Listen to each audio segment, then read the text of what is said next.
10 seconds. 5, 4.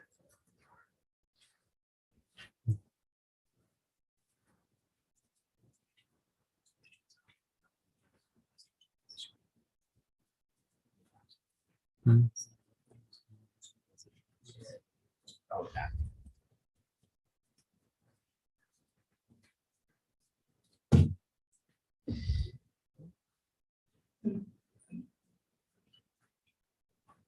Sound off. You have to say something. Testing. 1, 2, 3.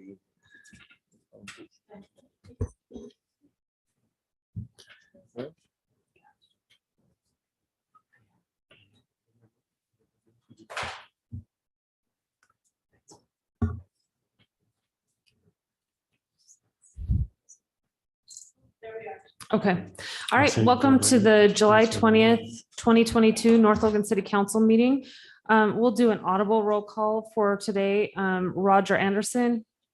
Here. Buzzy Monaco. Present. Craig. Here. Joni. Here. Emily. Here. We're taking right back to elementary school. So everyone's present and accounted for.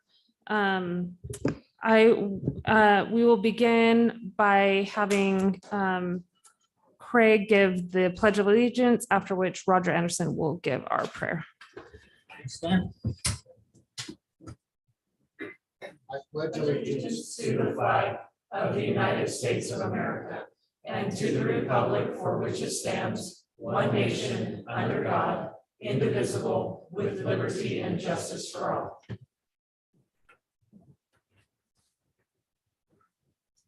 Dear Father, we are grateful for this Wednesday evening as we meet as a city council, community and citizens. Grateful for the gentleman before us, wants us that we might be spirit to be with us. Grateful for the community we live in. We're grateful for our heritage and the pioneers that were before us. Nice, a special blessing upon safety in the community, with the celebrations that will be moving forward in the next week. And safety for all those. Grateful for our people who serve our community, the city workers and public safety, keep us safe, and we ask for these things in Jesus Christ. Amen. All right, I would entertain a motion to adopt tonight's agenda. So moved. Roger, Second. motion by Roger, second by Craig. All in favor? Aye. All right, that motion passes. I don't believe we have any minutes from previous city council meetings to approve. Alan, if you would just review action items and follow up on issues from previous meetings. Okay, thanks, man. Jumping down through here, we'll talk about the Civic Center a little bit later on in this meeting. Other than we did have the groundbreaking this last Monday. It went very well. You Thanks, guys look Mayor. good in the paper. I like that. It's good. Thank you for your attendance, some of you. Some of us were better at shoveling than others. I'll just put it down that way. Jumping down through here, though, the garbage RFP has been prepared by the trash czar, Mayor Peterson. It's been sent out, and there's a pre-bid meeting tomorrow morning regarding the RFP for those that are interested in applying or putting in a proposal. Going through the rest of these items, jumping down through quickly, we'll talk about water, several items in this meeting later on. Jordan will probably give us a report, or Zach. Sewer, we are working and we're finalizing, our preparation to go before the Division of Water Quality or Environmental Quality, the Water Quality Board, to apply for our bond for our sewer trunk line in the coming weeks. Other than that, they're going around. They've been doing some sonar work, looking at the different sewer lines throughout the city, sections of the sewer line, and they've identified areas where there could be holes or potential inflow into the system, and they're repairing those as we speak. Going through, we had streets, we had the massive chip sealing last few weeks that involved several different departments. Hats off to them. That went off without a hitch, so that was fantastic. And jumping down through the other items, obviously stormwater. Ryan's doing a fantastic job there. He's been updating all the different systems and updating our goals that we have to send into the state for stormwater. And he's doing a fantastic job of meeting each of those goals. Engineering, it kind of goes over the water and sewer items we've covered. And we won't go over those at length. A lot of things we're working on right now are the 12th East Roadway, 6th East, and those are the main things in addition to the water and sewer items that we've addressed. Parks, they have their restroom in down at the pickleball courts. They've been working extremely hard to get that prepped, and that should be good to go in the coming weeks. All they're waiting for is paint on the pickleball courts to paint the courts.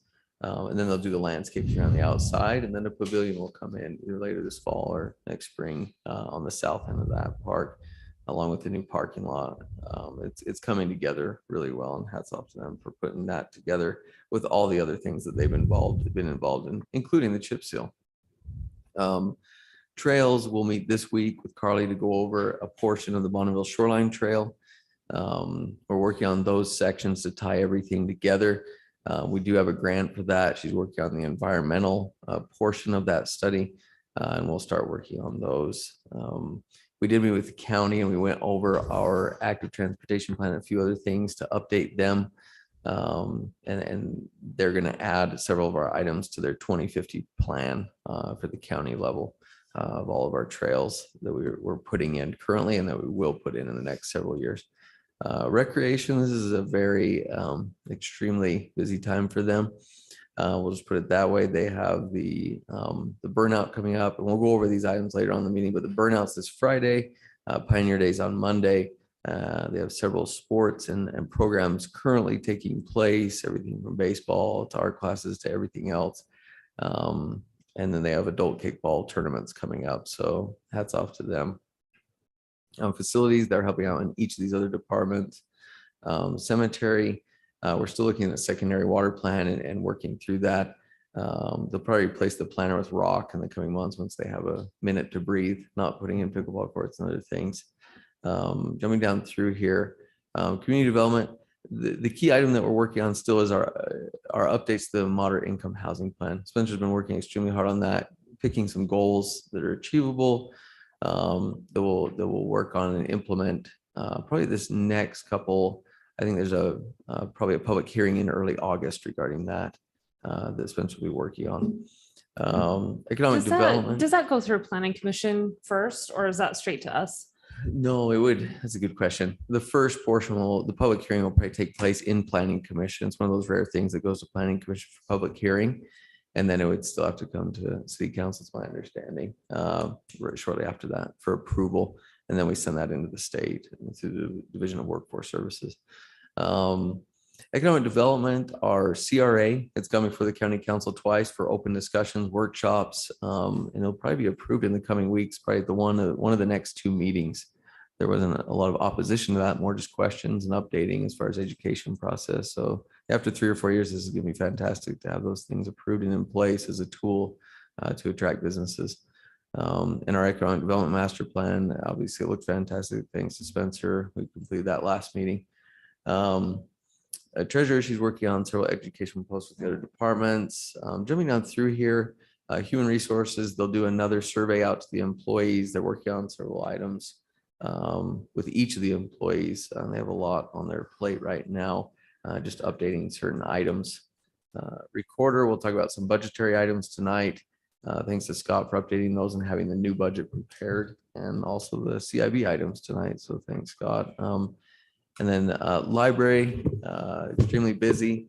They have several programs taking place. They're involved in groundbreaking this week. There's a lot going on. And for all these things, for rec and library, it's best to just look at the newsletter and then go on their websites and see all of the different things, because we can't even list them all in the newsletter or around here. But they have so many different programs taking place right now. Police, they're helping with several different nuisance items in the city in addition to all of their other duties, but these are the items that cross over onto the city. And they're helping with some nuisance properties right now, getting those cleaned up and taken care of. And fire department, the training chief position is still open. They filled the other 2 positions, or they're going to fill the other 2 positions, which is fantastic news. And then the station 70, I think they'll go out for RFP in the coming weeks. I think they're about ready for that. So I skipped through a bunch of things. If there's any other questions on any particular item. Any questions before we move on? Okay, thanks, Alan. We will now do our recognition of exemplary staff members. Today we have two. The first is Vicky Hansen. She was nominated by James Bridge. He said, on July 14th, the Utah State Library contacted me about a $12,000 grant opportunity. If the library could provide invoices showing that we had spent $12,000 on the physical collection in the last year, then we would qualify for reimbursement from the state library grant. The deadline was that day, July 14th. I reached out to Vicky to ask if she could help gather invoices. She went above and beyond what I asked. She gathered the $12,000 in invoices, provided digital copies of them, totaled them all up, and listed them in a spreadsheet. This was a lot of work and it was a huge help to the library. The library qualified for the reimbursement grant. And so let's give Vicky a hand of applause.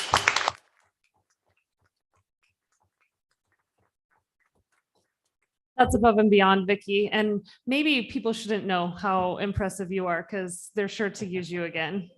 All right. And then we have Colby Law. He was nominated by Jordan Oldham. Colby has been selected as the exemplary employee for this month for his outstanding work on the chip seal project. Colby and his crew, with help from the parks, facilities, and water departments, completed the biggest chip seal project in North Logan history on some of the busiest roads. They worked long, hot hours to make sure that everything was done correctly and thoroughly. Colby is a great leader that leads by example and manages his crew effectively and efficiently.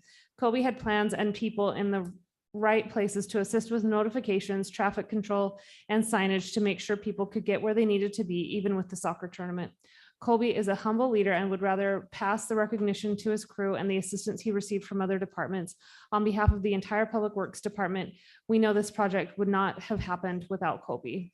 So Colby, I don't think Colby's here, but let's give him a hand of applause as well.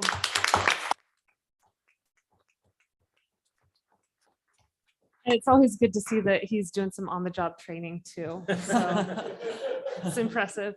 Okay, we will move on to our action items. The first is a public hearing to receive input regarding a proposed $1 per month increase to the central dispatch fee emergency response. After the public hearing, the city may consider adopting a resolution modifying the master fee schedule to increase the central dispatch fee emergency response by $1 per month. Alan, do you want to give us some background on this? Yeah, I can just give you maybe I'll open up the budget and just go to this fee to give you a little bit of a background or a little bit of an update. Sorry. Scrolling down here so you can see exactly what's taking place right here. So the Central Dispatch Fund and the Central Dispatch Fund Emergency Response. The Central Dispatch Fund has been in existence for years. We went through this, we were looking at a way where we could provide specific funding to the police department. The police department, they've had several large increases over the past several years. We've gone over this in the budget, and those were necessary increases to keep retention in place and have those officers in place and pay them accordingly, a component of keeping them in place. So going through that, the one thing we did is the Central Dispatch Fund was $3 per month per account. And then it was raised to an additional $2 per month that was going specific to police. These items can't go into the general fund and just disappear. They have to be allocated to a public safety sector and go to the police. And that's where they've been allocated by the city council. And so the $2 extra essentially got around $90,000 extra per year is what it brings in. Now, the police department increase per year has been about 200,000 each year. That's what their department has increased. So this obviously puts a massive dent in that increase. It obviously doesn't cover all of it, but it gets us to that point where it's at least somewhat manageable. And then the property tax discussion will take place in a couple of weeks. And that's the other shortfall. It makes up that other shortfall. In regards to that, what this would do is take it from an extra $2 per month to an extra $3 per month. And what that does is that gets us up to the $136,000 a year. Again, short of the 200,000, but 136 plus the property tax increase, which would bring in $50,000 to $80,000 per year, is what would make up the entire shortfall to help provide those funds necessary for that department. Okay. Any discussion before we open up the public hearing? Now remind me, you could have gone to 5, right? I mean, what's the max you can take that thing? There's no max or min, and there is no public hearing required for this. Okay. because it's a fee, it's an increase of an existing fee. However, just like our water fees and our sewer fees, when we've talked about those and increased those, in the interest of getting the public's feedback, and there's no end to the amount of public feedback we want to solicit and hear from the public. That's why the public hearing would take place tonight, is to see what the public has to say. Is there any concerns regarding this increase, the proposed increase? But this would be a $1 increase per month to the existing emergency response dispatch fee. Okay. Go ahead, Joni. So I had a group reach out to me and I want to be sensitive to this because I feel like once they understand, and especially if you can come to the meetings and you can hear all of the information, then they might understand why we vote the way we do. But I feel like right now, the concern that I'm hearing, and I just want to address this, it's not my personal feeling, it's just what I was reached out to is property taxes, another increase. And I'd love for them to have a better understanding too about the new buildings and get behind that and support it. So I'm just wondering if with everything that they've increased already with gas and food and that, and people's rents, right now it just feels like it's just one more thing. And it might only sound like it's $1 a month, but it would be really great if we could get feedback first and support behind one more increase, where it feels like right now people are just saying all you guys are doing right now is just spending and spending our money. And so that's I'm trying to be sensitive to that and have an answer for that kind of a concern. And we have a lot of people that live in our community that are on fixed income. So it is just that one more thing and they don't understand it. Mhm. And so I would really love for us to just maybe pause as much as we can to help educate before we start to say, here are all the extra increases that you're going to have coming from the city. Yeah, one thing along those same lines, I may can go over this as well. The property tax, we'll have another education session in the next one regarding what those property taxes go towards. I think it's something that no city council wants to do, or any city staff wants to be involved in any increases. These are the necessary increases though to meet the demands and make sure we're not in a negative shortfall with our budgetary items. The one thing when we talk with the city council members, and thank you to the city council members that have done this, is when people reach out and they talk about the community center or the city offices, we need to make sure it's very clear that none of these items go towards those buildings, towards the city office or community center.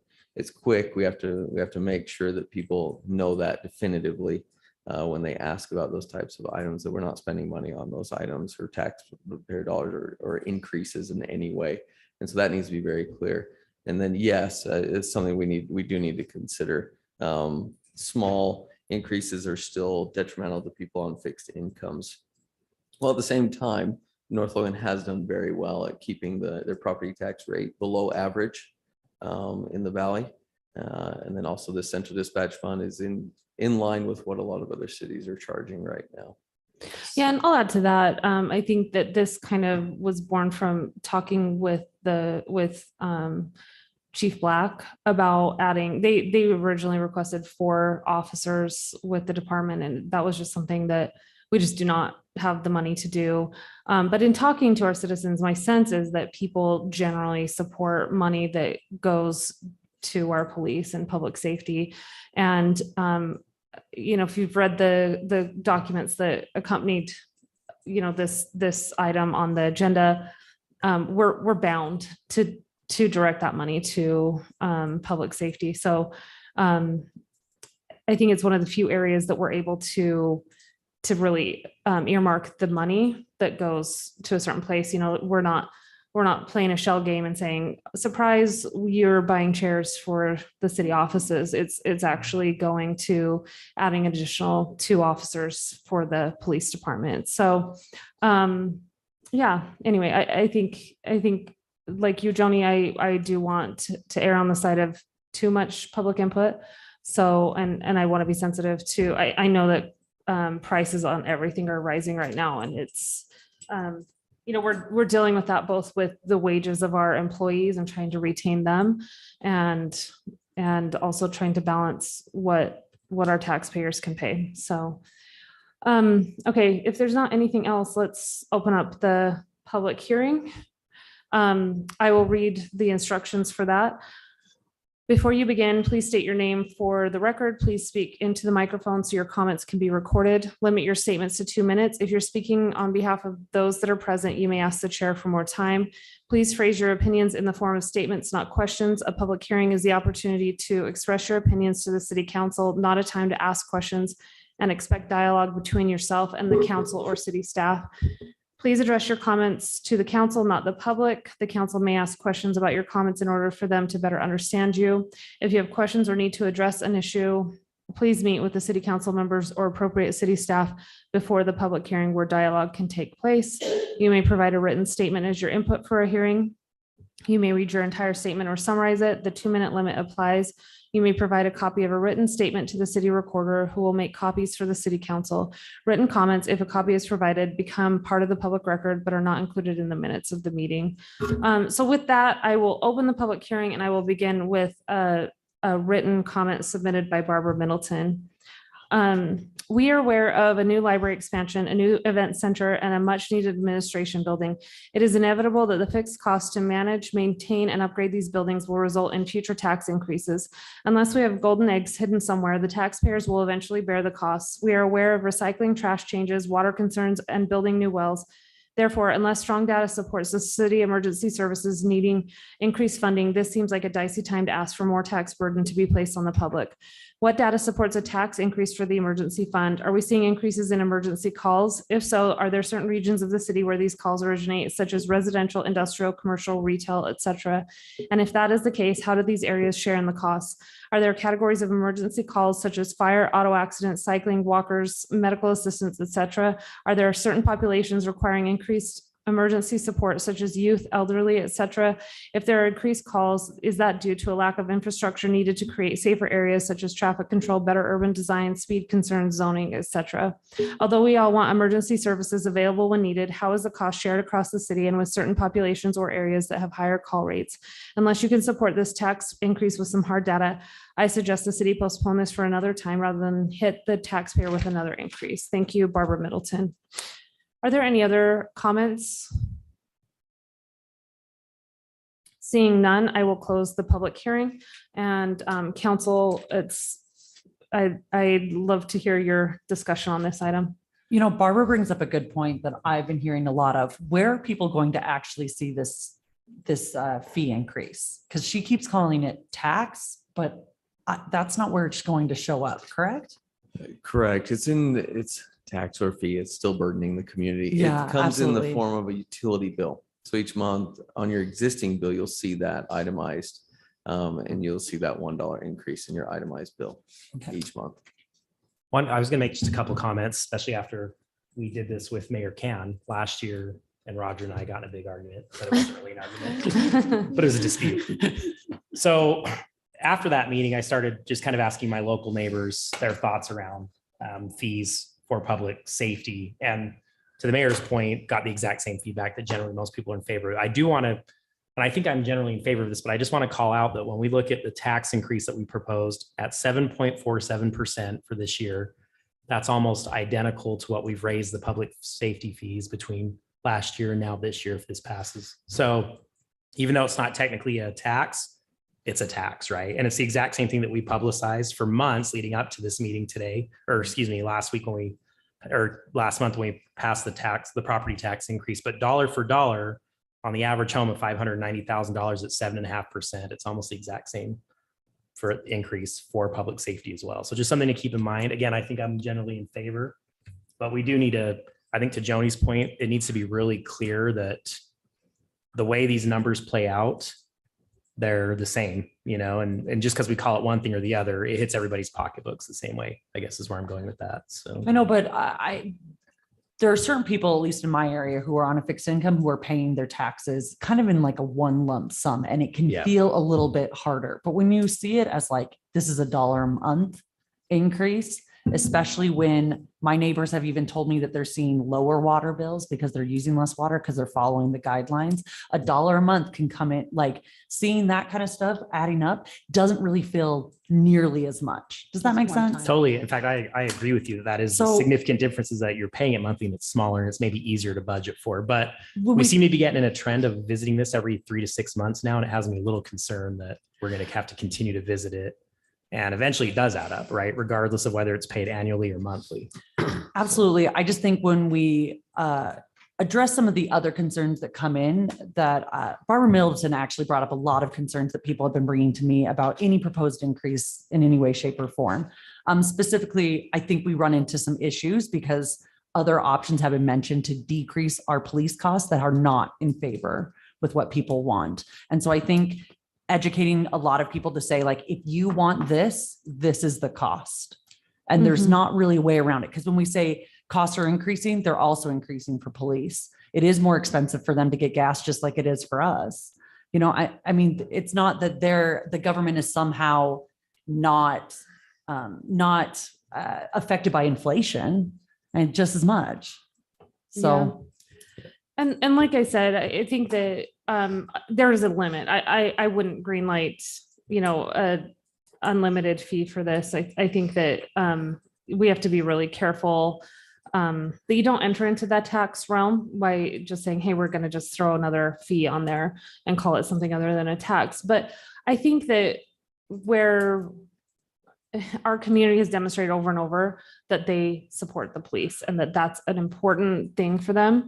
And so again, I don't see another way to directly support the police. I don't see a better way, I guess, in adding 2 officers, in keeping up with those inflationary costs. Like I sit in those police commission meetings, Buzzy and Roger do, and I think we're trying our best to keep those costs down, but is that something that we want to prioritize? Do we want to continue to funnel money that direction? One other item to bring up along the same lines that Barbara brought up. Barbara brought up a very good question, and that is where are these services taking place? Who should they be paying more in those certain areas? And that's when the whole discussion of the disproportionate business license fee came up as well, which has actually had fantastic results. If you look at the trend of what happened, and the results that we wanted were less calls and a change in their business model for certain businesses that had a high number of calls. We didn't want them not calling if they were in an emergency. But what happened was they changed their business model so they can have on-site staffing to help take care of those specific items. And we've noticed a drastic drop in calls to those specific areas. And it's probably time to expand that over to the residential area in certain areas. And that's what we're working through at this time. Have we seen a true financial benefit from that yet? I know some Yes. of it was lagging, right? Yeah, I think last year we were probably about 15, 20,000. This year we'll probably see more along the lines of 30,000 that'll come through that disproportionate business license fee. But the better result is fewer calls to those specific areas, at least in some of the different areas, which has been great. I mean, that's the burden that we want to reduce. Right, some self-governance. Self-governance. And then we'll move on to the to the residential sector, and we're hoping to see the same results in that regard. And so that's something that we'll work towards.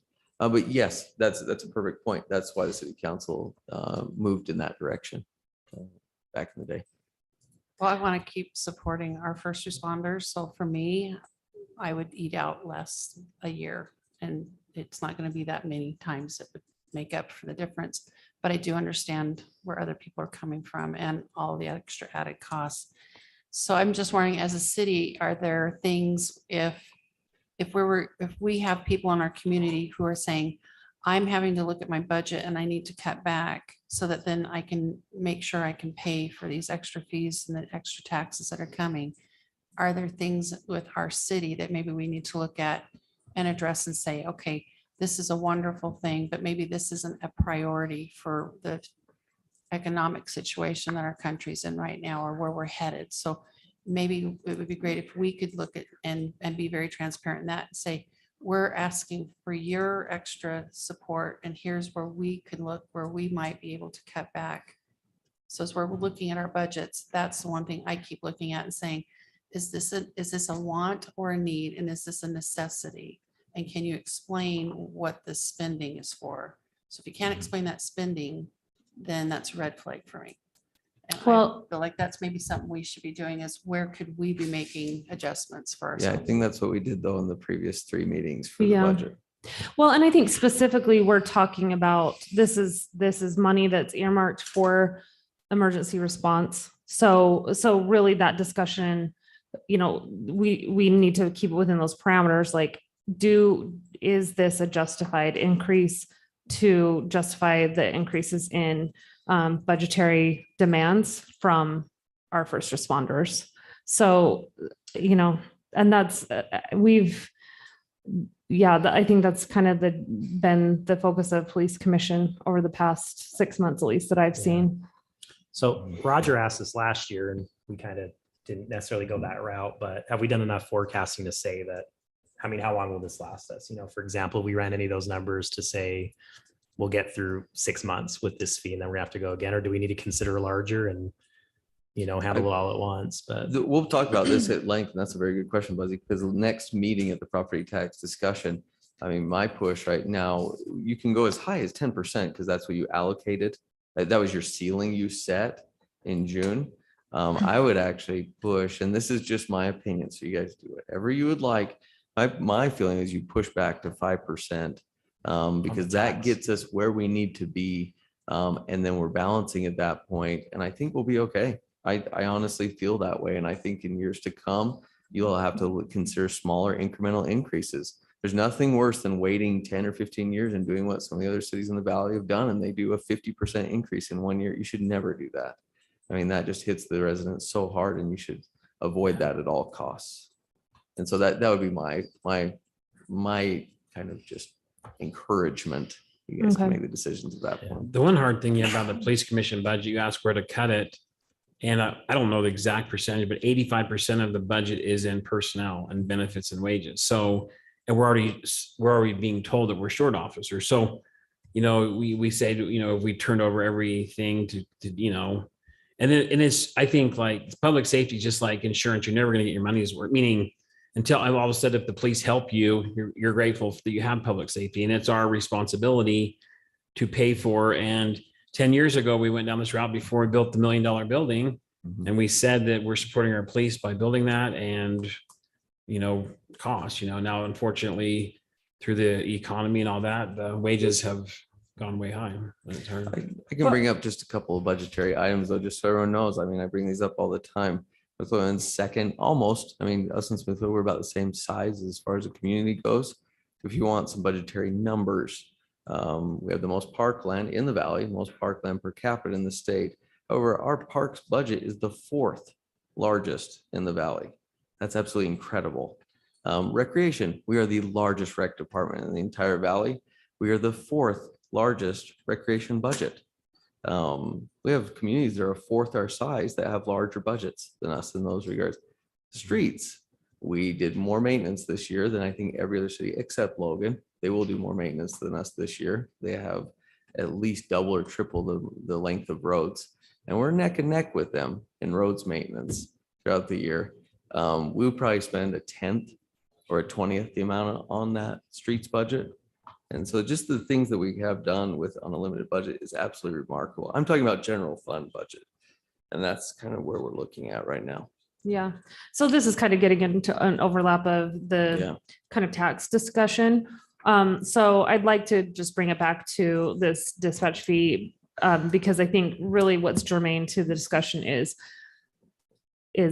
do we feel like this is necessary to maintain the police department that we have? We committed to add 2 new officers this year.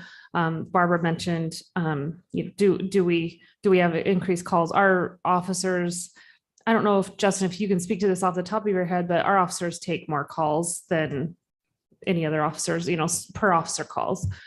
So we do have the volume in that sense to justify increasing our personnel, but as Roger mentioned, those inflation's touching all of us and our personnel costs are going up across the board.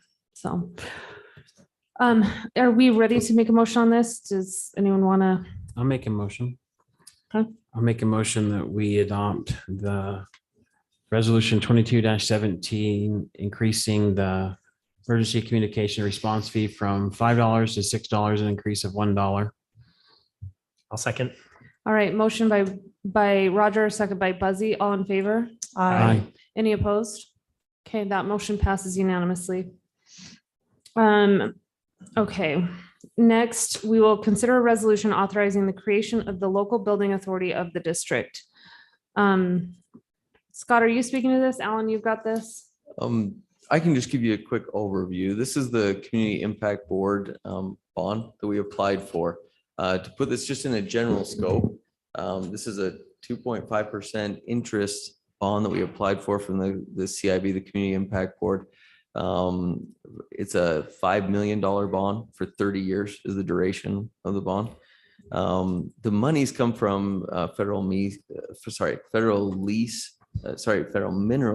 lands throughout the state.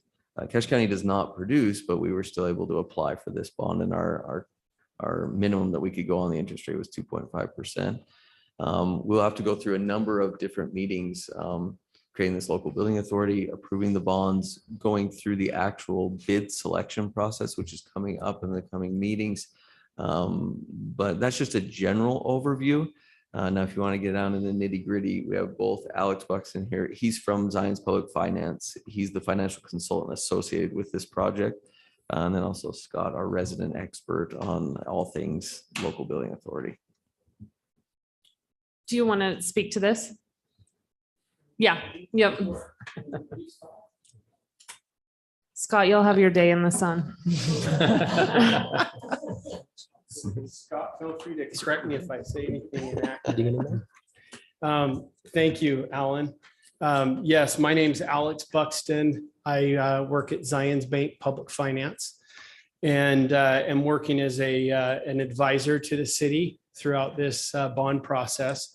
As Alan mentioned, last April, Alan presented to the Permanent Community Impact Board and received authorization of a $5 million 30-year loan at 2.5%.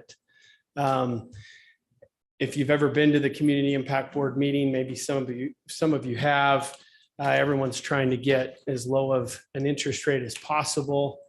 Some of the mineral revenue producing entities down south sometimes are able to receive some grant money as well. But the fact that North Logan isn't considered part of that contributing area, the fact that Alan was able to secure a 2.5% loan is pretty remarkable, especially as we've seen interest rates since April completely skyrocket. If you were to go out into the market, and I do state bonds, I do market bonds and so forth, you could expect at least double that interest rate, probably even higher if you could even get a 30-year loan. Most market bonds only go out 20 years.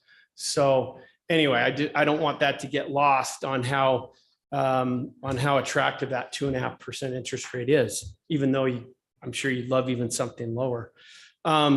So the CIB authorized this bond through the local building authority of North Logan City. A lot of cities, counties, school districts will issue building projects through it used to be called the municipal building authority. Now it's called the local building authority. And so this is a very, very common way to finance this type of project. However, North Logan City doesn't currently have a local building authority corporation established. So as mentioned, the first resolution that we have before you tonight would be to consider the resolution authorizing the creation of the local building authority. Hopefully some of you, maybe all of you, received some of the documentation, legal documentation associated with kind of the powers of the local building authority. I'm not the attorney that actually put that document together, that Alan and I brought in Farnsworth Johnson as your bond counsel on this issue, and Brandon actually created that document. But in a nutshell, the sole purpose of establishing a local building authority is to be able to issue a lease revenue bond through the authority. And basically what that means is the city council members will become trustees of the local building authority. And once your lease revenue bond is issued and the state purchases that bond, every year when you go to make that bond payment, the authority, the trustees have to appropriate funds to pay the debt service. And technically the authority could decide, hey, we're not going to authorize or annually appropriate the funds. But in that case, because there's no source of revenue directly tied to this type of bond, it's similar to a mortgage on a home. You eventually have to give up the building or a portion of the building that's been financed. That rarely, if ever, happens. Everybody that usually issues this type of bond appropriates the payment every year. Because it's not secured like a property tax bond, a general obligation bond. Oftentimes an MBA bond will carry a higher interest rate because it's not viewed as ironclad as another type of bond. But when it comes to the state and the CIB, they don't view it differently. They issue or provide that same low interest rate, whether you're doing it through a lease revenue bond or a sales tax bond or a GO bond or another type of revenue bond. So anyway, I'm happy to answer any questions on this resolution or what the LBA now is all about. Otherwise, it would be my recommendation to approve that resolution. Alan or Scott, if I've missed anything, please feel free to help me out. Can we name it something cooler than local building authority? That's the acronym from the state. And to deflect some of this, if I had presented to the Community Impact Board, I don't think we would have this today. It was the mayor. It's fine. It was a pleasure to be before the Community Impact Board. Every one of you should have the chance. The chair of this thank you. meeting, the chair of this meeting. I need to Thank point you out. for clarifying that, Alan. I was out of town at Team that meeting, effort. so I wasn't there. So congratulations to you, Mayor, for being able to secure No, we that. were just thrilled to do it on behalf of the city. Another just clarification to make on this, just so you guys know, the intention is that the Thorn Endowment ultimately will allocate funds to the city for the payment of this bond. That's the ultimate intention. Our plan is to basically to have the Thorn Endowment pay the mortgage payment on this bond. So Are there any other fees or additional fees, early payoff fees, anything like that go with this type of? No, the CIB allows you to prepay at any time. There will be a cost of issuance portion that will come out of the bond, Right. which would cover bond attorney fees, municipal advisor fee, a paying agent or an escrow agent fee, the CIB's legal counsel as well. So that will be budgeted and presented as well. We don't know exactly what that amount will be at this point in time, but that won't come out of pocket, so to speak, of the city, but it will be budgeted as part of the bonds themselves, and it will just be as part of that $5 million. But yeah, they're very flexible. CIB, if you're able to get a loan through them, they're a great partner to work with, and we'll work with you on any issues that might come up. One of the other benefits is interest on this bond won't start to accrue until April of next year. And the way the schedule is currently set up, your first payment won't be due until April of 2024.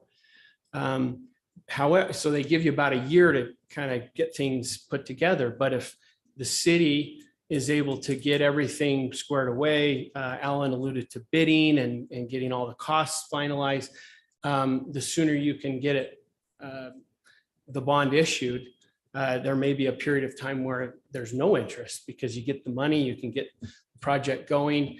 And again, interest will start to accrue next April. Great. Is there, just out of curiosity, is there another, will we ever use the local building authority again? We're creating this. Is it an entity that will continue even after this bond is paid off? Once you establish or create this corporation, you'll be able to use it for other bonds down the road, if and when those are issued. Okay. It'll continue to stay active, so to speak, unless the city at some point decides to dissolve it. But most cities across the state have a local building authority established. And even if they're not using it for bond purposes, they just keep it active so that they're able to utilize it when they need it, if and when they need it. Okay. I think we're probably ready for a motion. We have the next 3 items to bring up anything and everything. I'll start with this one and make a resolution that we authorize the creation of the local building authority of the district. All right, motion by Craig, Second. second by Emily, and I will be doing a roll call vote on this one as well. So Roger, Yes. Buzzy, Yes. Craig, Yes. Joni, Yes. and Emily. Yes. Okay, that motion passes unanimously. We'll move on to consider a resolution authorizing the issuance of lease revenue bonds by the local building authority of the district. Any, I so move. okay. I second. All right, motion by Emily, second by Buzzy. Roger, Yes. Buzzy, Yes. Craig, Yes. Joni, Yes. Emily. Yes. All right, that motion passes unanimously. And then we'll move on to consider a resolution of the local building authority authorizing the issuance of lease revenue bonds. So moved. So can I, do Wait. you mind if I interject? I don't This know, is where should we're we let supposed to him? convene at the local We're on a building good authority. clip here. No, yeah, Please just let us. go. Welcome to Take these efficient chocolates city council. I am very impressed. You guys just get it done. Before you're able to adopt the resolution connected with your local building authority, you will now need to convene Oh. as a Local local building building authority. authority. Okay, so I'm going to Sorry. consider Buzzy's motion I a move motion that to we convene. adjourn and then reconvene as a local building authority. Okay, so Buzzy Second. motion, second by Craig, all in favor? Aye. Okay, that motion carries. We are now the local building authority. And now All we right, consider Buzzy, the would you like to resolution. make another motion? I don't see the new agenda for the LBA tonight. I move that we approve the local building authority issuance of lease revenue bonds. Because he wants to keep us. Is that precise enough? I know that we're, okay. So Buzzy motions, Second. Emily seconds, all in favor? I Oh, sorry, wait. we're gonna roll call that one Roll as call. well. Sorry. Roger, Sounds good to me. I'm gonna consider that an aye. Buzzy, yes. Craig, Aye. Joni, Aye. Emily. Aye. Okay, there's always one. That motion passes unanimously. All right, I would consider a motion to leave To the, adjourn and reconvene as the yes. city council. So moved. okay, Emily moves, Second. Craig seconds, all in favor? Aye. All right, that motion passes sorry, any opposed? Okay, that motion passes unanimously. I have another line for my resume. I'm a part of the board now. so, Yeah, congratulations, Yeah. trustees. Yeah. I've got a new hat. that you can Is there a wear. chair? And then do we have to meet a lot? I guess I should have asked all You those will, things. yes, We'll have to yes, have you a will. resolution. At some point, you don't have to do that tonight, but at some point you will have a chair and maybe president of the board or of the city council, or oftentimes handles that. So you guys can decide kind of how you want your I would like leadership it to be our in the, trash czar. authority, if but it that's usually possible. mirrors what your council's authority is. And if I could just add one more thing, sorry, I'm taking too much time here, but just to be clear on the resolution, because now that those have been adopted, the next step in the process to issue the bond, we will do a couple of things. One, we will post a notice of bonds to be issued in the newspaper, and that triggers a 30-day contestability period. I think on the calendar that Alan and I have roughly put together. I think that is set to go out about a week from now. And when you read that, the parameters of that you've adopted actually are for a $6 million bond. And the reason that is the case is because the CIB's bond council always likes to have a little bit of wiggle room in case, for whatever reason, it sounds like this is probably not going to be the case for this issue. But if bids were to come back higher than 5 million, you would still have the ability to go back and ask for more money from the CIB without having to do this whole process again. So they always say, let's add another million or so just to be safe. And what that parameter means is you just can't go over that amount, but you certainly can go under the amount. So the anticipation is it will just be a $5 million bond, but you'll read in the paper in the notice, 6 million. Again, just a max parameter as requested by Bill Prater, the other attorney for CIB. Also, the maturity, although we anticipate it to be a 30-year bond, it will say 31 years. Again, that's just a matter of depending on when you end up closing. If it spills over into an extra year, they want to have that extra wiggle room. Interest rate will be 2.5%. So that's the one thing I wanted to clear up there. And the last thing is this notice also will call for a public hearing that we have currently set for August 17th. So that's what you've adopted, as well as to have that public hearing on the 17th of August. So Great. Thank you, Alex. What a strange bank this is. I'm sorry? What if our home mortgages were like that? Hey, Right. if you need another million, just let us Right. know. Yeah, that's right. Thank you, Alex. Thank you. Thank you. All right, we'll move on to an update from the Cache County Housing Task Force. I understand we have two dignitaries here, Mayor Can and Mayor Drew, who will walk us through this. Former, always. Once Oh, a and mayor, then always a another mayor. mayor walks in. Welcome. Let's see, is this the one I emailed to you earlier, Alan? Okay, well, I know you guys have a lot on your plates, and I know that because I left so many unsolved problems and caused so many others. But several months ago, David Zook, our county executive, was concerned, as many of us around the county are, about the status of housing and housing availability and housing affordability in Cache County, and convened a task force that ultimately ended up with about 50 individuals from a range of different areas. We can go ahead and go into the slide deck here. People with different backgrounds. We had people from Thank you. Government, either current or former government officials at the state, county, and local level. We had people from real estate planning, nonprofit, education, wide range of backgrounds and interests on this committee represented.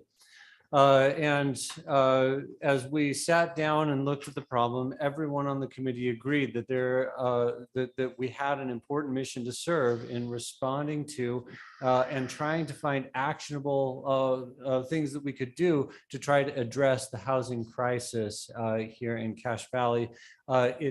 When housing costs go up the way they have, it affects every aspect of everything we try to do because you have to have housing in order to be able to live and be effective in the goals you have in your life. So the task force was given a responsibility to identify the causes of the crisis, to quantify the magnitude of the problem. The hint is not to spill the beans too early, it's severe. To survey public attitudes, which will be an ongoing part of the process, and then to make impactful recommendations. So as we kind of drill down into the data a little bit here, what is the nature of the crisis and what's causing it? Well, the biggest issue that we have is there is an intense and strong demand for housing. The committee found. Utah has the highest birth rate in the nation. This is not surprising to those of us who are familiar with our state. The culture in Utah tends to promote large families. And over time, that means as those children become grown-ups, they're going to need housing for their own families as well. There is a myth circulating that most of the growth is fueled by out-of-staters, those people coming from California and buying up all of the houses. And it turns out that's not the case. The Gardner Institute, at least not in Cache County, that's not the case. Cache County has one of the highest percentages of natural local growth. 85% of the growth in housing demand in Cache Valley is natural from people who are already here. It's our kids in the valley that are fueling the growth. And that's near the top of the chart for the states, with Sanpete County being just edging us out a little bit, with the growth being local. Let relative me to ask you, Cache. if I could, one quick question with that. When people come here, like as students for the university, and then they build here and stay here, are they recognized as part of that homegrown growth, or are they recognized as part of that that comes in from out of state? That's a great question. I don't know. John, do you? So in the back of this report, Craig, we have all the references, and that is in reference to the Census Bureau figures. Mhm. There were 10 records, Yeah. report, and if you go to the back. Okay. Good. Every one of these figures is right here. In fact, when you go through and read the report, it says exactly which.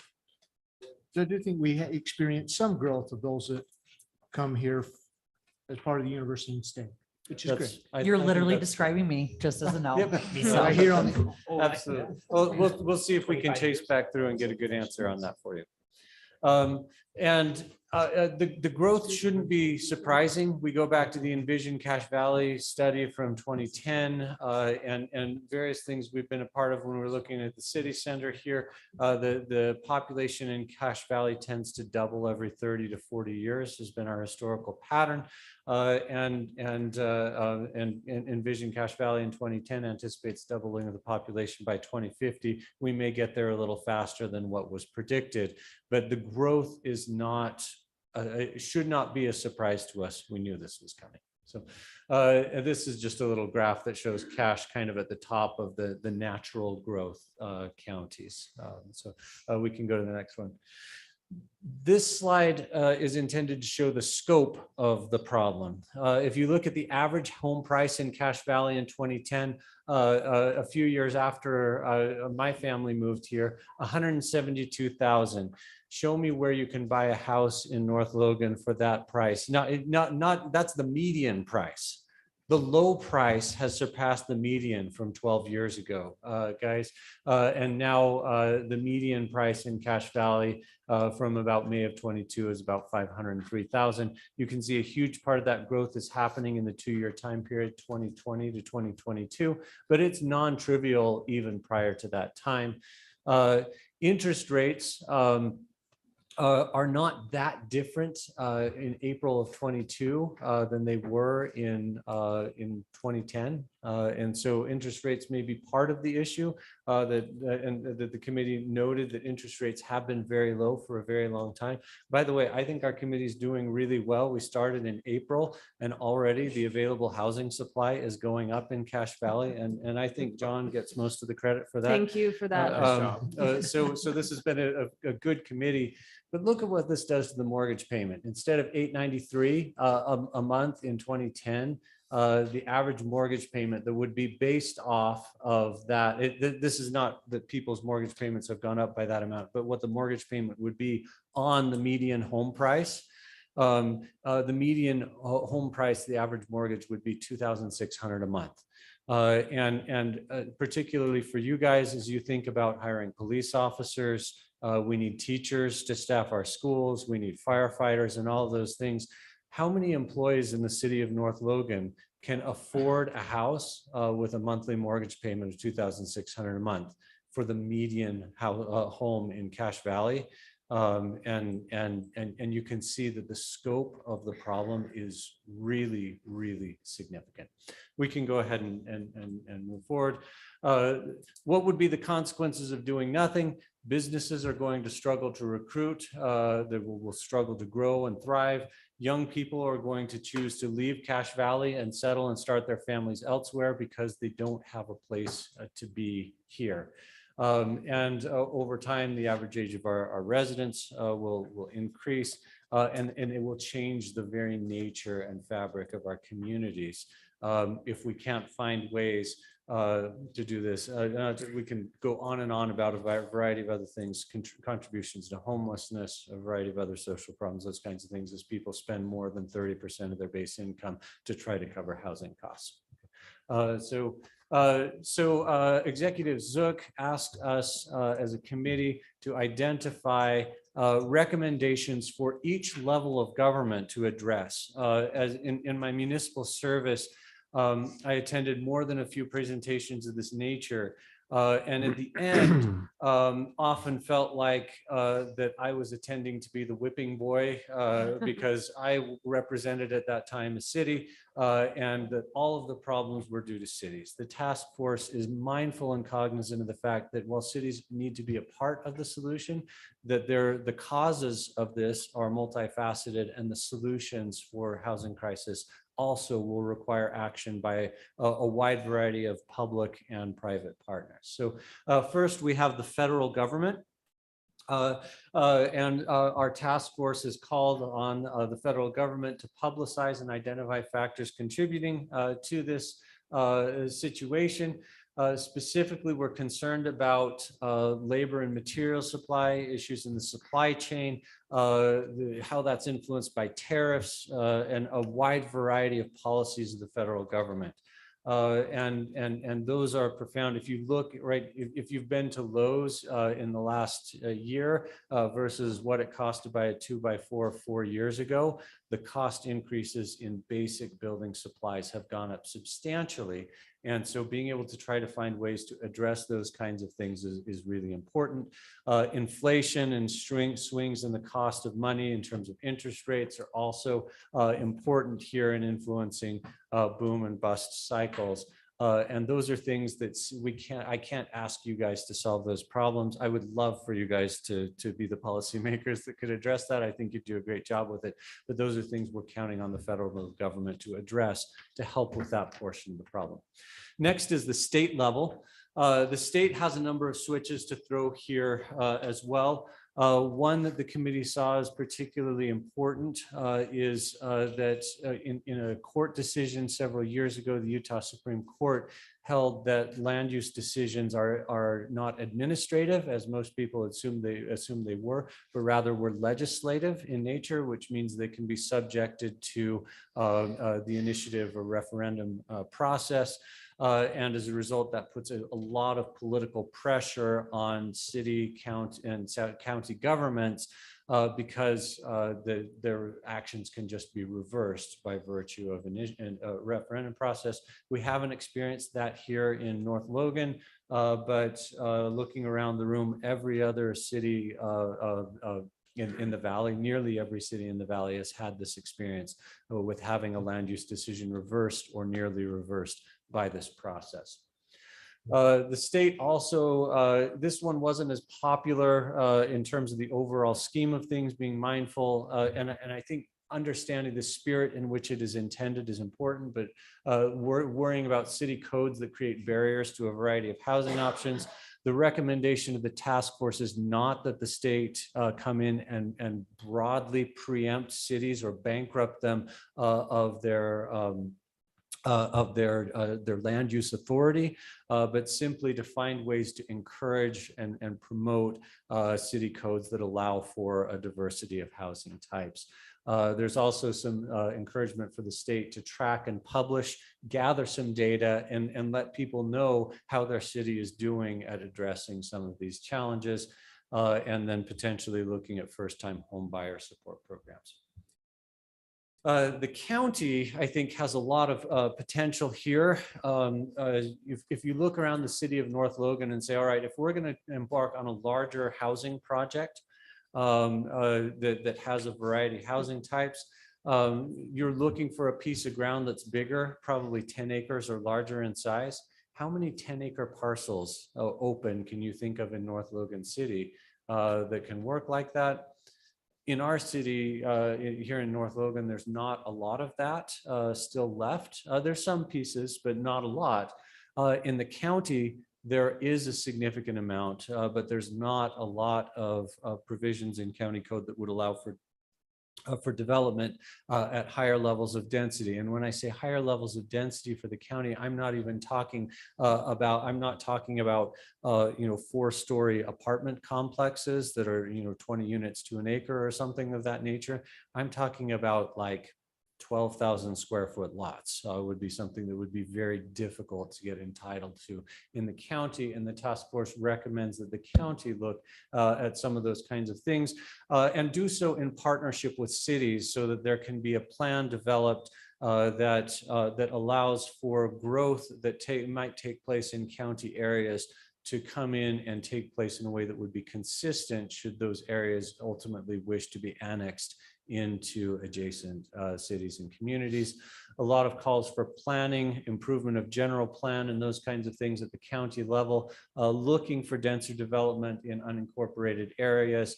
Then also the county is the traditional service provider in a lot of ways for social services and homelessness needs. And so there might be some things there for them to look at and look at annually keeping this top of mind for what's going on in the mind of policymakers at the county level. Now is the city part. And our task force isn't, I want you to know, we're not targeting North Logan City. My opinion is that North Logan has done some really great and very responsible things in terms of development code and practices. I can't tell you the number of times that several people on the housing task force asked if I would refer them to North Logan's ADU ordinance, for example, that's being used as an example around the county and perhaps even around the state for good public policy. North Logan has done a good job of doing its part. There's always places where we can look for ways to improve and do a little bit more. The story of, I think for the commission is not North Logan's going to solve the crisis and everybody else can stay the same. We know that wouldn't work. The story is that every community, every level of government has to make some contributions and find ways that we can help. The recommendations of the Commission for Cities, we'd ask for cities to adopt citywide general plans with development philosophies that emphasize housing varieties that can reduce the cost of living. Can we find ways in city code and in general plans that can help make it easier for housing to be more affordable? We would invite you to work on education efforts yourselves. I know you guys all, those of you who have been on the council for a while have been participating in League of Cities and Towns conferences and conventions, and all of you will have the opportunity to avail yourselves with that, and as well as making sure that you're training your planning commission and helping them to have the opportunities to develop their skills and understandings of strategies for development patterns that help to reduce housing costs. Zoning and code reform is going to be a part of this for every city, I think, to be able to make sure that a wide range of housing types are available. Again, North Logan has things as dense as 16 or 20 units to an acre, and as not dense as 1 unit to every 5 acres. We have other communities in this valley that have nothing more dense than a ½ acre. And those patterns and policies are things that we need to address in order to diversify in order to be successful here. And then last of all, as something that the North Logan General Plan emphasizes, allowing for preservation of open space, because the committee recognizes that while some greater density is going to be an important part of strategies, that zoning code is also an important way that we build communities, and making sure that if we are doing more dense development in some areas, that also trades off with some allowance for open space to develop orderly and fun communities to be in. And this is something I happen to know you guys already have in your general plan. So well done. On the non-governmental realm, I won't dwell on these a lot, but we're asking for help from higher ed in the state. in terms of working with students and student groups to find out what their needs are and the challenges they face with housing. USU's housing coordinator told us they were expected to turn away about 1,000 students who wanted to come to Utah State and attend because those students didn't have a place to live. And that's not good for USU. It's not good for the Valley, and it's not good for those students.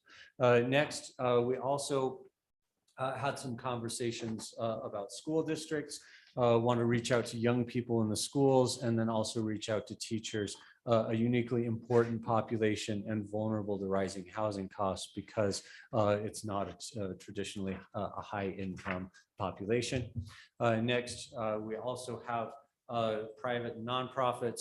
Bragg has been heavily involved in these efforts, having several representatives on the committee.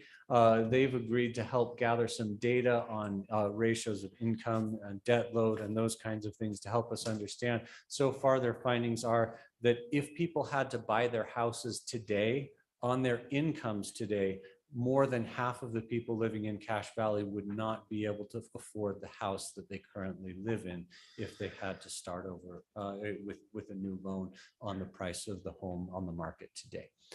So Bragg and others potentially in the nonprofit sector can be helping with this.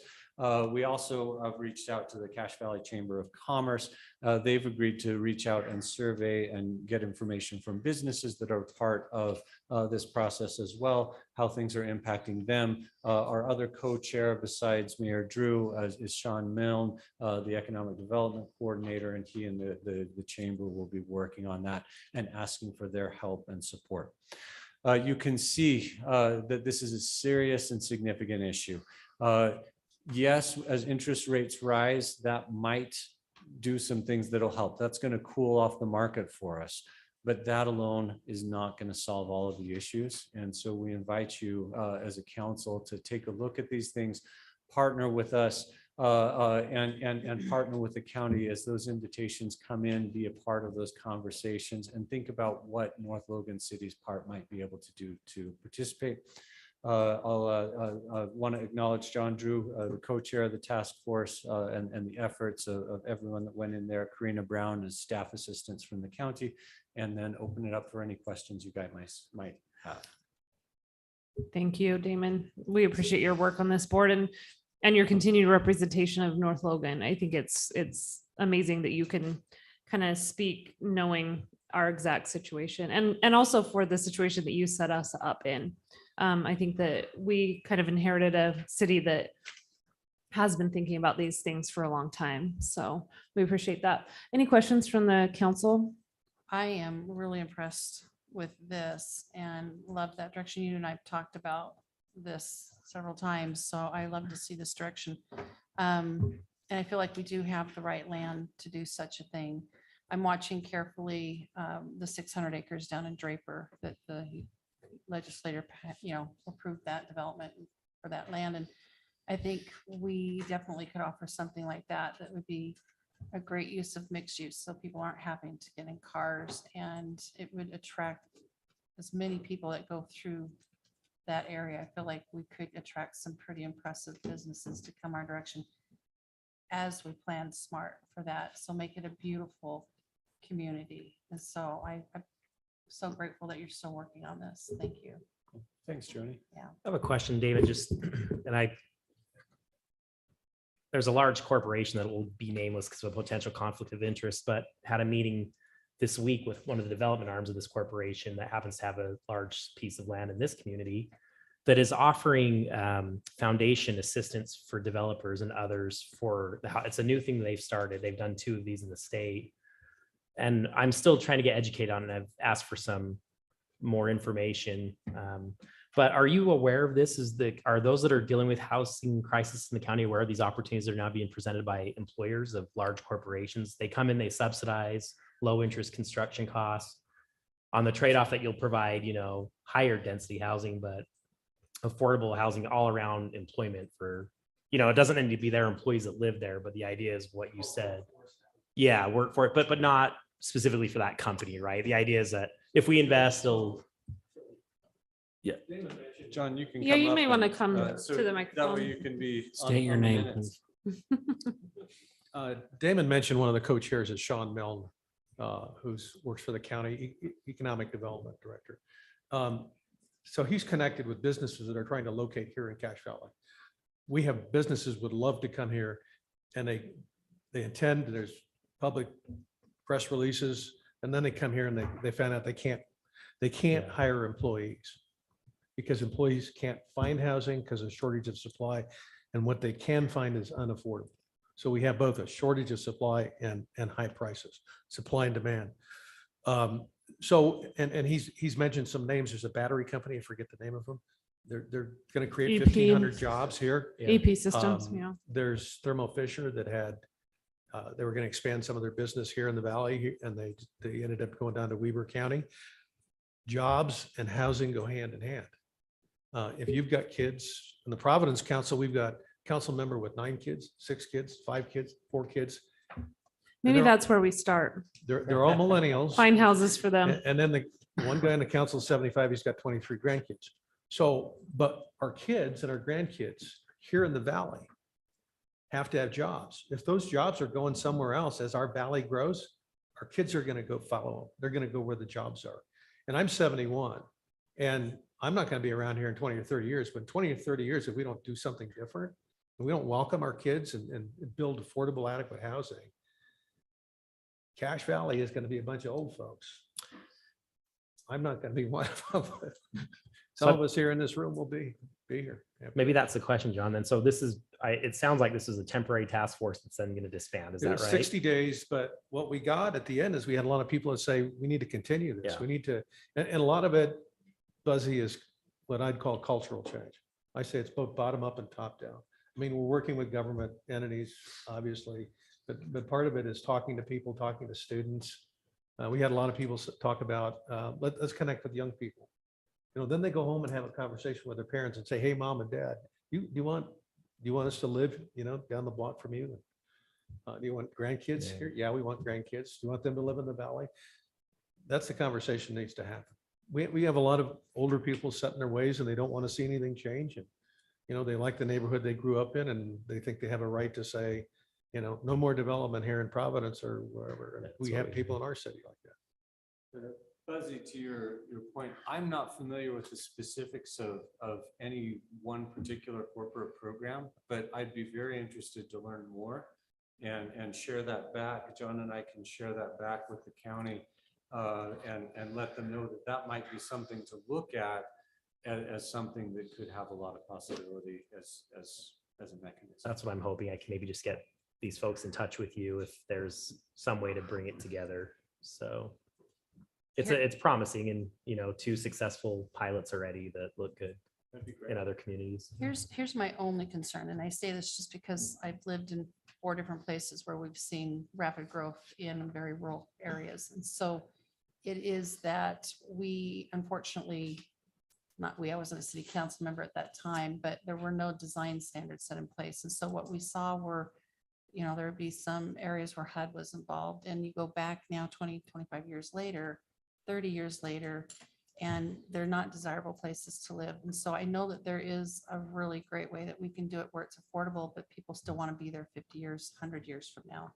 So that's my only concern, is making sure that we have really good design standards and they are out there and there's people that we could tap into. So I love what you're trying to do. My only concern would be, are we creating communities that we ourselves would want to live in? And especially 20 years from now, would we want to live in there? And so that's that balance I think we have to really pay attention to, is what will it look like?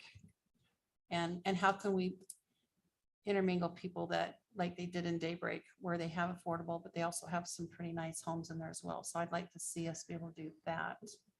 So here's the phenomenon that's happening. You might have heard the term the missing middle. The middle of the market is the largest number of families.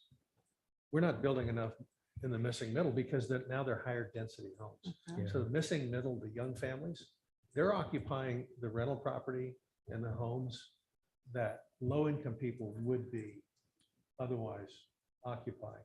So they don't have housing to move up into that missing middle housing segment. So that's why there's a lot of talk about, you know, building affordable housing. So these aren't families that are people traditionally say, it brings high crime, neighborhoods run down and things like that. That's not who these people are. In our city, we've got apartment developments, we've got townhomes. They're the best kept neighborhoods in our city.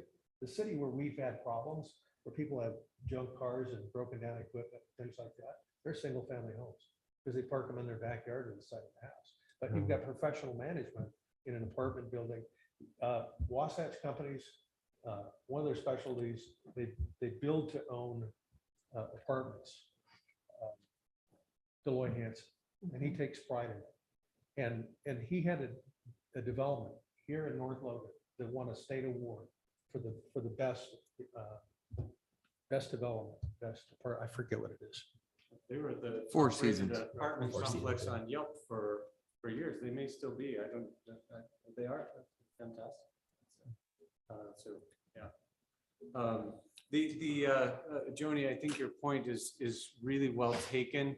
I think the design standards component, well, I'm familiar with the city that adopted a city center policy a while ago that very cleverly tied the higher density in the city center area to enhanced design standards. And as that's built out here in North Logan, I think the results look positive on face, and they look like facilities that with those kinds of materials and kinds of things that are used will last and will still look good and be desirable places to live 20 years from now. I lived in a condominium development and I was a treasurer on the board, but we were required, this was California, 30 plus years ago. We were required to set money aside in reserves to fix the roof, to keep the streets maintained. And so that if it's properly maintained and managed, then the money is set aside. So 20 or 30 years, you don't have a rundown neighborhood.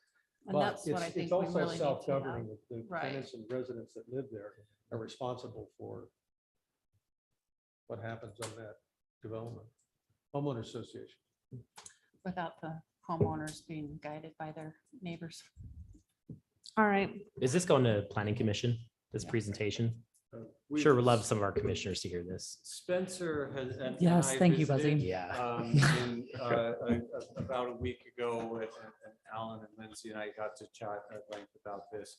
And the plan at the moment is that Spencer will share and relay this information to Planning Commission. And as you know, Spencer is very able and capable of relaying this. For 3 more weeks. If you'd like us to come, we'd be happy to, but we're comfortable leaving that in your hands. Thank you. Okay. Thank you. I'll do something I have never done before, and that is leave in the middle of a city council Yeah. meeting. Congratulations. You're stuck to leave. You did it. I've been sorely tempted, but haven't been able to yet. Yeah. Come on, we're a lot of thank fun. you so much. Lindsay. Yeah. We will move on to consider approving the modified recommendations from the Logan City Fire Department for 2022 fireworks restrictions. I mean, I can just speak to this, that we kind of needed to make this decision so that we could get signage up. I know that we've kind of discussed this informally amongst ourselves. So I think this is really kind of just a formality. Mhm. So I think we can probably move on this unless anyone has. I mean, it hesitation. doesn't change my life, so absolutely, If we decline, you got to go take down the signs. I guess. Yes. Yeah. And So it's probably 1200 pay- east, and right? Probably pay It's back the 1200 fire east, okay. department for all of their work. They already have all. the Yes, Motion. thank you Brad so got by much. I himself. saw them up almost the moment that we said, yeah, we're gonna go with 12 East. So pass that along if you would. All right, I would entertain a motion. Motion to approve following the recommendations from Logan City Fire Department. I'll second. Okay, motion by Emily, second by Jody. All in favor? I Any opposed? All right, that motion, Historically, and I'll do so with this one, I abstained from voting on those just because I'm part of the enforcement arm. Oh, good job. okay. Don't come by my house. So one abstention and everyone else is a yay. All right, we will move on to consider adopting the North Logan City Active Transportation Plan. I didn't, but since you're already. Too bad, I'm here. All right. Yeah, so the planning commission did recommend this on to the city council with a positive recommendation. We've looked through this a few times now in city council and through the process. But Lloyd was able to get it all wrapped up and finalized for formal adoption as a plan. And the adoption itself, the plan itself, it's a long, lengthy document, over 100 pages. He did a very extensive, thorough job, including all the survey results, all the counts, all the information, and recommendations at the end. And I wonder if you could just scroll down to those recommendations, Alan, and maybe we'll leave this for some light reading for the council members some other time. Essentially, there's a master trails active transportation plan map that shows proposed and existing improvements and their type: sidewalk, gap infill, multi-use, wider asphalt paths. Those were a big focus. You can see those green lines in there. Existing infrastructure sidewalk. The purple is those multi-use paths. It's a little difficult to see at this scale, but essentially having a good framework to build on there. And then also, if you want to scroll up to one more, just that table there, Alan, I'll touch on this quickly. He also ordered a lot of these improvements, almost like a priority list, which will be great to reference for a public works department when impact fees come up, things like that. One thing to note, planning commission raised, this doesn't tie the city to doing any of these improvements. This is not tied to funding right now. We're not going to have to start installing these within a certain number of years. It's just giving a good framework for us as a city. As each individual project comes up, we'll budget for that and keep the council updated. So I have that's one an question. overview. Have we ever used the Community Development Block Grant Program? I know other cities use that a lot for these exact projects, handicap ramps, sidewalk replacements. And things like So that. North Logan in general, across our city, because our household median income's too high, we don't qualify for CDBG Oh. grants. However, Jordan's crew was able to go through kind of a caveat in the system. And they were able to get the funding for 300 East, the water line. That's what we use for that water line. So I'm not going to say definitively that we can't apply for them. It's a tough route and we probably should look into it. Yeah, And- I didn't know that it was based on that medium income. But, And going back to Spencer's we may- point, this and your point as well, these items on here, while they may not be like a priority that we have to do, but when we develop the items with teeth, meaning our transportation master plan, when we develop our 5-year capital improvement plan that have a little bit more clout and we allocate funds towards those, this is the document we have to go to, or we should, and we should prioritize our projects in that manner. So when development does occur, when we have CDBG funding or the Utah REC, the UOR grant we received, the TIF grants we received, those should go towards these projects that we have allocated in these basically data-driven and public comment-driven policies. Extremely data-driven, which is very valuable, especially on some smaller spot improvements, sidewalk gap improvements, all data-driven, really, really valuable.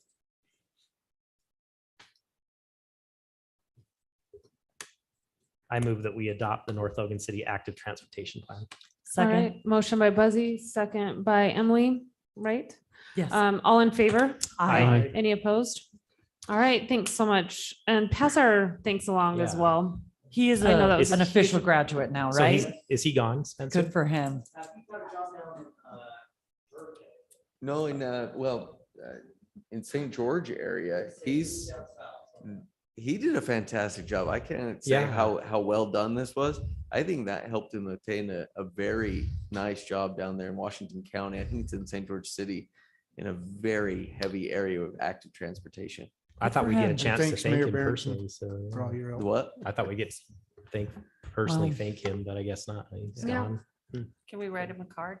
Yeah. Yeah. or No, something. you Can cannot. we send him Yes, you can. like a crumbled cookie? Okay. Okay, let's move on to updates regarding North Logan's water conservation efforts. Hit it, Jordan. Long time no see. If you want to click on the bottom one, I just put a little Word doc together just so you guys can kind of keep track of what's going on. This last couple of weeks, we've met with a couple more of the high user groups that have really put an impact on our system. This year, through some of the meetings we've had with them, just USU alone has reduced 1.6 million gallons this June as compared to last June, which is a substantial savings. We've been looking, they're also looking at, well, they've started putting in secondary water systems on the west side of 600 East. Some of that area has kind of been an issue for us. They plan to make all those connections here in the next few weeks, maybe into the fall. If you go down, we'll work on connecting some of the church properties. They've already switched a bunch of those over to secondary, but with the city office build, we'll work on connecting this one down here with them. The Flip the Strip program has got a lot of interest, and we've heard back from a lot of people, but a lot of the businesses are just so busy right now. They look towards fall or this winter for actually submitting applications for that. When we looked at the June numbers, sorry, Zach was going to be here tonight, but he got a little sick yesterday. So anyway, we looked at the June numbers from last year and comparing them to this year. We have an overall reduction of 20%, which is great because last year we were also in heavy water restrictions in June. So this year, again, we've cut an additional 20%, but we've also had a big increase in growth. So Flume is a company that we reached out to. Flume is it's a device that goes on your water meter at your home, and you can pull up all of your water use on your phone. It categorizes your water use, and then you can meet with the city staff, you can meet with people, USU, and do the water audits to try to bring that number down or your use down in certain areas. So we're excited about that. Right now I'm negotiating with them to get some devices. Hopefully we get those for free. I don't know yet. And would you kind of use those as pilot Yep. devices? Yeah. Okay. So what we do is just select some of the users throughout that would be interested in them, kind of try to cherry pick a few high users. Some of the high users just tell us to get lost. So those aren't the ones we'll go after.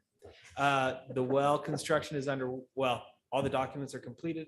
It will be underway this fall. We'll hold a the pre-construction meeting here in the next couple of weeks. We worked with them today on setting that up. The USDA loan is currently under review. We've got to send back some more documentation, and we'll probably be talking with them a lot over the next couple of weeks. Overall, the system is functioning. It's getting tired. We've had some major repairs over the last month. Staff is worn down, pretty tired in the water department. So really looking forward to September. And if you notice the pond low at King Park, that is fed by irrigation well that is in the mouth of the canyon that is dry. So we are trying to, whenever that has water in it, we pump it into the pond. We can't use it to drink because it's too shallow. So if you see water going in there, it's not water we can drink. So anyway, any questions? It's great news. Updates? Just pass on our thanks again for all their hard work. Will do. They've done a great job. Has there been any of the high water users that aren't responsive, or most pretty? We've gotten a lot of them to come down. Because we could put a Response place in the newsletter to call them out. call them out individually. Honestly, Maybe we should. we should consider that for next year. And I'm not joking, because I think if people realized who was using the most water. They have a way, actually like they have like a We radio actually- station. Oh, like- we That's legally actually can. illegal. It also Okay. does not We don't work. shame in this. Well, I community. support it Anecdotally. wholeheartedly. It is illegal, so we can. Okay, You never can mind. just You want go like look mug and see shots that on tree there of laws. like No, I just, high water users. I figure, Loose, you know. But I just figured there's a lot of people who would like to know it. anecdotally, just driving around, you see a lot fewer lush green yards. Oh, for sure. So I really do think people have been really responsive this year. Yep, So that's for sure. encouraging. We've had, like I said, a 20% reduction compared to last June, but our growth has been, I didn't pull our building permit numbers, but we've increased substantially. So That's amazing. Okay. Thank you, Jordan. Can we send you a card too? Please run any cards past me Get before them a sending. water bottle. All right, we'll move on to updates on the Civic Center. I'll just give you very brief, and then Mayor, you probably have better updates than I do, but thanks again to everyone that participated in the groundbreaking. It just went really well. And it's in the newspaper. I saw that this afternoon. So thanks to Cache Valley Daily for coming and covering that. They did a great job. The just an update on the city office and community center, the progress. We had a meeting tonight. Thank you to the council for going through that, the local building authority for approving that. That'll help us get on our way with the community center. Right now for city office, that's number one priority. We're getting things squared away, pinpoint accurately looking at things that we can do in-house, value engineering, and any other possibility we have to make sure that that is right at budget for the definitive threshold that we've set. And we're nearly at that. And so that's the next 1 or 2 meetings that we're working towards. At the same time, we're having some cost estimation done through Design West. They're looking at through a few different contractors to estimate and get a fine-tuned cost based off of the rough designs that we have right now for the community center. And then seeing where we're at. Obviously, that will change a little bit over the time as final designs, the DD set and the construction set are developed. It'll change, but we need to know roughly where we're at right now. And so that's where we're at with the community center. And then the third item is really fundraising. The Friends of the Library came and they gave a proposal. They have a program set up, ways that they're looking at fundraising, and they've been at several events. They will be at the Pioneer Day event the entire day. They're going to do the breakfast to help out with that. And so just be aware of all the things that they're doing this process. You can look at those online, but there's quite a lengthy list of things that they're doing, and we'll look at other donors that we can approach regarding some of the donations for the community center. Again, going back to the initial comment of we do need to make sure that we are very mindful that these are coming through donations to support these buildings, especially for a city office. I'll just put it point blank. That is unheard of. That is absolutely fantastic for a city office and along with the community center. Yeah. But those are the updates that I've got, Mayor, unless you have other updates. No, that's really it. Okay. Then we'll move on to reports from city officers, boards, and committees. Lieutenant Olson, do you have anything? Okay. Chief Hannock, no. Spencer, Jordan, Alan, Scott. Just a reminder, it's here so I can get your signature. Okay. Alan, we kind of. I'll go through the events just really fast because we've gone over a few of them, but just to clarify and make sure, photo contest, we'll put together just the final dates for that so people have their dates to submit. Usually when you have a deadline, you're more willing to submit those photos. So I'll get with Marie's idea to put that together, to give people an end date so that they can get the photos to her, and she's been coordinating that. And then the burnout is one of the greatest events in the history of North Logan. It's not where we just chip and seal, is it? I will be attending that one. I was dumb enough to ask Jordan in your that question. backyard. Do it on the chip seal Do we road. chip and seal the road? We're gonna. burn No, out? it's actually in the parking lot north of that. Oh, good. So we'll do the burnout in the parking lot north. But I think the car show is from 5 to 7. And then the actual burnout is from 7 to 8 or 9, 7 to 8. So come out and enjoy that event. It is absolutely fantastic. A really exciting event. I think the first year we did it, we expected a couple hundred people. We had about 3,000 people. It's just really fun to attend that event. And hats off to the people that put it together, the public works part or rec Sponsored by department. Big old tires. The first year, the kid that won, HS Customs gave him a set of tires. It was probably $1,500 in value. It was a really big prize for that first year. Sorry, the other major event is on the 25th, so Monday. So just to remind everyone, there is a full day of events starting at 7 a.m. all the way till 11 p.m. And there are events throughout the entire day. The mayor, as she pointed out in her letter, it is the oldest and most widely attended Pioneer Day event in the Valley. So let's have everyone come out and enjoy Just that a day. reminder that we are committed to the breakfast. I think it really would go a long way to have the council there. So Is that 6 a.m. or 6 p.m.? the breakfast, it is not 6 a.m. or 6 p.m. It is 7 to 9. Fuzzy, Are we supposed to be there an if- hour early? Fuzzy works from No. home. So Yeah. there is an earlier shift if you texted him. If you'd like to go at 6:30, you're welcome to. I will be there with the coffee at 6:15. So happy to see you there, Buzzy, but really, if we can have you guys there between 7 and 9 and just pitch in where you can. It's really a big, Serious question. Just- Oh, go ahead. I was wondering if there's a meeting place. Is Chrysler doing like the truck and are we supposed to sit in the back and all that? are you talking about for the parade? Yeah. Got all the trucks lined up for you, Roger. And Okay. yes, Heritage Dodge does come. Chief to the will offer you a table to ride bring some- right now. What about Cool. shirts? Do you want us to wear the city shirts for the They'll burnout, have for the shirts. breakfast, but the other events? I know we have it for the parade, but They'll bring those shirts to you. Yes, wear them the whole day. For that but not the event. burnout. You have a burnout? Wait, whoa. Does it have ripped Does it off have- sleeves Is it? Man. And it's torn off. Yeah. and hopefully midriff? Okay. I'm in. Crop top, We have our yes. 100-year-old, nearly 100-year-old antique engine that Yeah. the city council's using for Logan's parade. And we're offering it to you if you want to ride in it. Craig would Ooh. happily drive it. Craig? And Craig I've will seen this, happily pretty cool. drive Yes. it. That's cool. drive Is it. that the one that was here Yes. last year?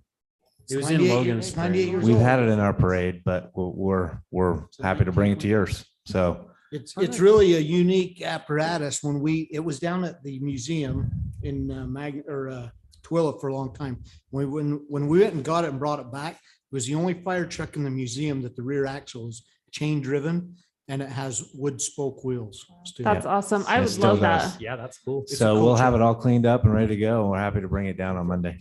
That'd be amazing. I don't think it holds everyone though, does it? Like- It will hold the whole council. I know I'm not sure. Is there a- Wow, Buzzy, Is there what a are you weight saying about limit? us?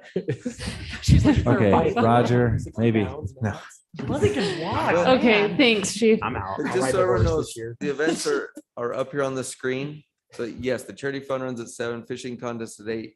You can go to those if you'd like, but again, you'll probably be at the breakfast for those 2 shifts in the morning to help put on that major breakfast. That's 7 to 9, but your shifts would be 6 to 7:30 and 7:30 to 9. And then the parade is at 10. So on the parade, I saw some information out. They've changed the parade route and what park all the events are going to be at. I know Yes. people like to historically have really lined up there in front of the church. Are they going to have some signs up or something to divert people? We'll just have to have Over a on person 12th. there. That's a very good point. We'll have to divert them because this is a start of diverting the route. We wanted to wait till 12th East punched through, but we've got to start on that. Last year, we didn't fit in the Yeah. historic Yeah. park there. In the And I center of like town. what they're doing. I like the changes and diverting it Yeah. over. And then the parade vehicles can just go straight up 23rd. But Yeah, they can exit down there. a and lot just- of people will have history and where they I sit. welcome you to come down 23rd, right in front of my house. They're going up we might have 23rd. to Parade consider for that in the Joni. future. Really The, love it. Yeah. Not for me, just for my neighbors. But just so you know, you need to be there. You'll probably need to leave the breakfast at least by 9:30. Get up there for the parade at 10. You have to be there by 9:30, so be ready for that parade. And then Pioneer Day activities, come to those. That's 11 to 1. It actually goes throughout the afternoon with other games and things going on. Then there's the charity barbecue at night. Please attend that at 5:30. It's huge. They have the bingo going. That's brought to you by the Honeybees. And again, this year, normally it goes to different charities. This year it will go to the Friends. And then after that, you have all the games and movies in the associated with the movie in the park, which is Monsters Inc. So Jesse That's Oh, puts together such a good games idea. I'm so associated excited. with that. So yeah, be there, and then fireworks, huge fireworks show. So yeah, full day of events. Great. Where do we go to serve the breakfast? Where we, The lines. Send North that up. north end of Elkridge is the Lions building. pardon me, what? At the Lions building, north end of Elkridge. Lines, okay. Sorry, let me see if there's any other events coming up. I don't know that we need to focus on dunking the mayor on the August 12th. It's a part of it, but that shouldn't really be the focus. It's just in there. I just. Is it reporting. Is it a fundraising opportunity? Like, I will donate. I believe. You know what? There are some citizens that you'll have to get in line behind. So, and my entire family. But just so people know, a lot of these are big undertakings. The police night out, that's a education night. Police and fire usually come to that. And well, they're always there, but they host everything. They also came to our Touch a Truck and really hosted that, provided educational materials. They had lines of 20 or 30 people the whole time at those events, people coming up to the public safety and also the public works vehicles. But as the mayor brought up, library closing social and Freedom Fest. That was in the park last year, is huge. They had the Vietnam replica wall that they set up inside of the outfield of the pony field. And it was just very well done. They have tributes to all the different conflicts and all the different units of the military. It was very well done. There's a concert, there's the Ride for the Fallen, several things associated with that. And then just below that, those are the other events coming up the other months. But just to bring those items up, I don't know if we have anything else specific. Sorry, those are the major things I wanted to bring up. Okay. Sorry. All right. Then I would entertain a motion to close this meeting and move into executive session.